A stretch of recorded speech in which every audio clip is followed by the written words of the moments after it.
এই সিজনে কাঁচা আমের এই রেসিপিটা যদি একবারও বানানো না হয় তো আফসোস থেকেই যাবে। তেল, গুড় আর রোদে দেওয়ার ঝামেলা ছাড়াই এত ইজিলি আমের এই নাড়ুটা তৈরি হবে, আপনারা যদি নিজের চোখে না দেখেন তাহলে বিশ্বাসই করতে পারবেন না। এই আমের নাড়ুর টেস্টটা এতটাই দুর্দান্ত হয় যে একবার খাওয়ার পর ভাববেন যে আগে কেন বানাইনি। তো চলুন বেশি দেরি না করে শুরু করছি আমার আজকের এই ইজি অ্যান্ড টেস্টি রেসিপি। নমস্কার, আমি পিনু, কুক উইথ পিনুতে আপনাদের সবাইকে স্বাগত। এই রেসিপিটা বানানোর জন্য সবার প্রথমে আমি এখানে 1 কেজি কাঁচা আম নিয়েছি। আমগুলোকে আমি ভালো করে ধুয়ে পরিষ্কার করে নিয়েছিলাম। এবার একটা পিলের সাহায্যে আমের খোসাগুলোকে ছাড়িয়ে নিতে হবে। এই একইভাবে আমি সব আমের খোসা ছাড়িয়ে নিয়েছি। এবার আমি এই আমগুলোকে গ্রেট করে নেব। তার জন্য একটা ছোটো গ্রেটারের সাহায্যে আমগুলোকে গ্রেট করে নিতে হবে। দেখুন আমাদের এখানে আমগুলো কিন্তু গ্রেট করে নেওয়া হয়ে গেছে। আপনাদেরকে একটা কথা বলে রাখি, আপনারা যদি এই আচারটাকে শুধু ঝাল মিষ্টি করতে চান তাহলে আমের জলটাকে নিগড়ে বের করে দেবেন। যেহেতু আমি টক ঝাল মিষ্টি করছি তাই জন্য আমের জলটাকে আমি নিগড়ে বের করব না। এবার আমি এই গ্রেট করে রাখা আমটাকে সরাসরি কড়াইয়ের মধ্যে দিয়ে দিচ্ছি। এবার আমি এর মধ্যে অ্যাড করে দিচ্ছি 2 কাপ চিনি। 2 কাপ চিনি দিলে এটা অতটাও মিষ্টি হবে না। আমি যেহেতু এই আমের নাড়ুটাকে টক ঝাল মিষ্টি তৈরি করছি তাই জন্যে চিনির কোয়ান্টিটিটা একটুখানি কম রেখেছি। আপনারা যদি একটু মিষ্টিটা বাড়াতে চান তাহলে চিনিটা আরেকটু অ্যাড করতে পারেন। এতে এক্সট্রা করে জল দেওয়ার কিন্তু একদমই প্রয়োজন নেই। চিনিটা যখন সম্পূর্ণ গলে যাবে আর আমের মধ্যে থেকে যেই জলটা বেরোবে ওতেই আমটা ভালো করে সেদ্ধ হয়ে যাবে, তাই আলাদা করে জল দেওয়ার একদমই প্রয়োজন নেই। দেখুন আমাদের এখানে চিনিটা কিন্তু সম্পূর্ণ গলে গেছে। এবার এই জল শুকিয়ে আসা অবধি আমাদেরকে এটা অনবরত রান্না করতে হবে। এই স্টেজে আমি এর মধ্যে অ্যাড করে দিচ্ছি 1 চামচ কাশ্মীরি লাল লঙ্কার গুঁড়ো। কাশ্মীরি লঙ্কা গুঁড়ো দিলে এই কালারটা দারুণ আসবে। দিলাম 1/4 টেবিল স্পুন হলুদ গুঁড়ো আর স্বাদ মতো নুন। এবার এই সব কিছুকে ভালো করে মিশিয়ে নিতে হবে।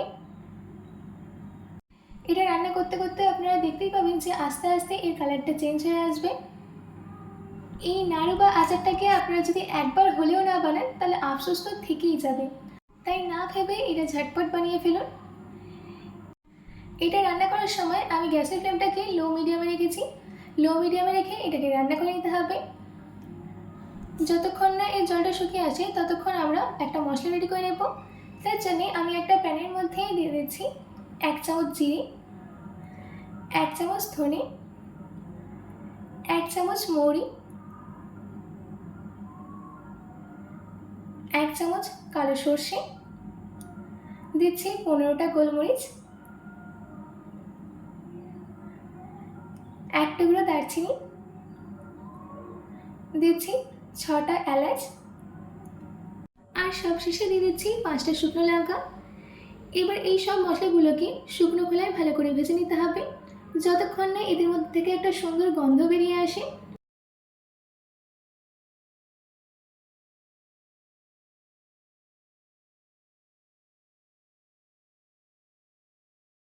দেখুন আমাদের এখানে এই গোটা মশলার মধ্যে একটা কালার চেঞ্জ হয়ে গেছে আর একটা সুন্দর গন্ধও কিন্তু বেরোচ্ছে। এবার গ্যাসের ফ্লেমটাকে অফ করে দিয়ে সম্পূর্ণ ঠান্ডা করে নেব। যখন সম্পূর্ণ ঠান্ডা হয়ে যাবে তখন একটা গ্রাইন্ডিং জার নিয়ে তার মধ্যে এই মশলাগুলোকে দিয়ে দিতে হবে আর এটা একটা পাউডার রেডি করে নিতে হবে। দেখুন আমাদের এখানে কিন্তু পাউডারটা রেডি করে নেওয়া হয়ে গেছে। আর এইদিকে আপনারা দেখতেই পাচ্ছেন যে আমাদের আমের জল কিন্তু সম্পূর্ণভাবে শুকিয়ে গেছে। একটা আঠালো ভাব কিন্তু চলে এসছে এর মধ্যে। তার মানে আমাদের আমের নাড়ু তৈরি করার জন্য যেই মিক্সচারটা দরকার সেটা একদম রেডি। এবার আমি এর মধ্যে যে মশলাটা রেডি করে রেখেছিলাম সেটা দিয়ে দেবো। আমি এখানে আমাদের তৈরি করে রাখা 3 চামচ মশলা দিয়ে বাকি মশলাগুলোকে একটা সাইডে রেখে দিচ্ছি, ওটা আমার পরে কাজে লাগবে। মশলাটা দেওয়ার পর আবারও ভালো করে মিশিয়ে দিতে হবে।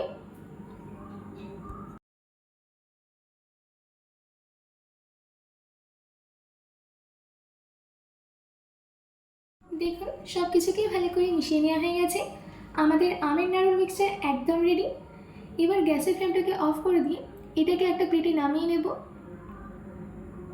যখন মিক্সচারটা হালকা ঠান্ডা হয়ে আসবে তখন এই নাড়ুগুলোকে রেডি করে নিতে হবে। সম্পূর্ণ ঠান্ডা কিন্তু একদমই করবেন না, হালকা গরম থাকা অবস্থাতেই নাড়ুগুলোকে রেডি করে নিতে হবে। নাড়ুগুলোকে তৈরি করার আগে আমি হাতে তেল লাগিয়ে নিয়েছি। এবার অল্প অল্প মিক্সচার নিয়ে হাতের তালের মাঝখানে রেখে ভালো করে গোল করে নিতে হবে। দেখুন একটা রেডি করে নেওয়া হয়ে গেছে, আমি আপনাদেরকে আরেকটা রেডি করে দেখাচ্ছি। এই একইভাবে আমি বাকিগুলোকেও রেডি করে নিয়েছি। এই আমের নাড়ুগুলোকে এমনি খাওয়া যায়, কিন্তু আমি এটাকে আরও স্পাইসি বানানোর জন্য যে মশলাটা রেডি করে গেছিলাম সেটা দিয়ে কোট করে নিচ্ছি। এই একইভাবে আমি বাকিগুলোকেও রেডি করে নেব। ব্যাস, রেডি হয়ে গেল আমাদের টক ঝাল মিষ্টি আমের নাড়ু। আশা করছি আমার আজকের এই অতি লোভনীয় আর জিভে জল আসা এই আমের নাড়ু রেসিপি আপনাদের খুবই ভালো লেগেছে। বাড়িতে এটা অবশ্যই ট্রাই করবেন ও কমেন্ট বক্সে কমেন্ট করে জানাতে একদম ভুলবেন না। তো আজকের মতো এইটুকু, আবার দেখা হচ্ছে অন্য কোনো রেসিপি নিয়ে। ভালো থাকবেন, সুস্থ থাকবেন।